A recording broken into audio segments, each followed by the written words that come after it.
নগৰ উৎসৱ দিৱালী কাইলৈ পৰা উদযাপন হ'ব। আজি বিশেষ দিন, কাৰণ আজি আপোনালোকৰ বিপণী মুকলি ফটকাৰ বিপণী মুকলি বিভিন্ন ঘাট প্ৰতিঘাট প্ৰত্যাহ্বান ধমকিৰ মাজতো আপোনালোকে খুলিছে। মুখ্যমন্ত্ৰী আপোনালোকক সহায় যোগাইছে, কি ক'ব আপুনি?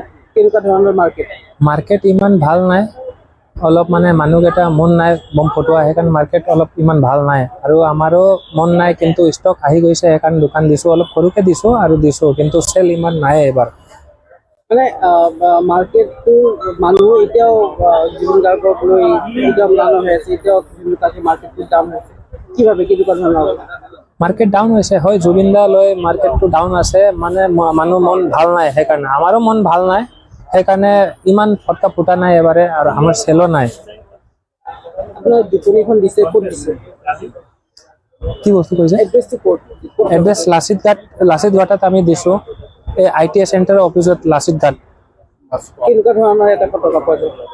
ইয়াতে ফুলজাৰি লয়, কলগাছ লয়, চাকৰি লয়, শ্বৰ্টকেইটা লয়, চব পোৱা যায়, কিন্তু এইবাৰ আমি ইমান শ্বৰ্টকেইটা দিয়া নাই, খালি ফুলজাৰি, চাকৰি, আনাৰ আৰু বৰপেটীয়া কলগাছ সেইবিলাকে দিছোঁ, বৰপেটীয়া আনাৰ সেইবিলাকে দিছোঁ, লাইট আইটেম দিছোঁ, চাউণ্ড আইটেম এবাৰ নালাগে। যোৱাবাৰ এটা ট্ৰেণ্ড দিছিলে গ্ৰীণ বোমা, এইবাৰ সেইটো আছে জানো? আছে, গ্ৰীণ বম আছে, আমাৰ যি বস্তু আছে চব গ্ৰীণ ক্ৰেকাৰ্ছ বুলি আছে। এইবিলাকৰ লাইচেন্স ফ্ৰম ফায়াৰ ব্ৰিগেড আৰু পলিউশ্যন এইবিলাকৰ ক্লিয়াৰ হৈছে? সব ক্লিয়াৰ আছে, police, fire brigade licence, GMC licence সব ক্লিয়াৰ আছে এইবিলাক আমাৰ, তাৰপিছতে আমি দোকান দিছোঁ। ৰেট কেনেকুৱা হ'ব, মানে বাজেট ফ্ৰেণ্ডলি হ'ব?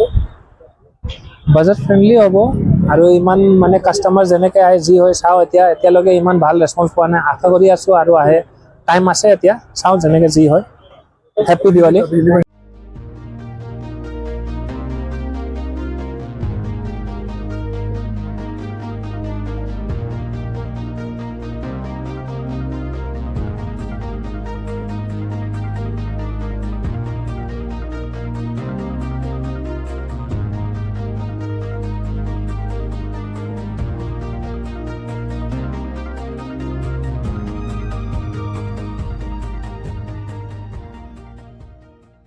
Stay informed, stay ahead.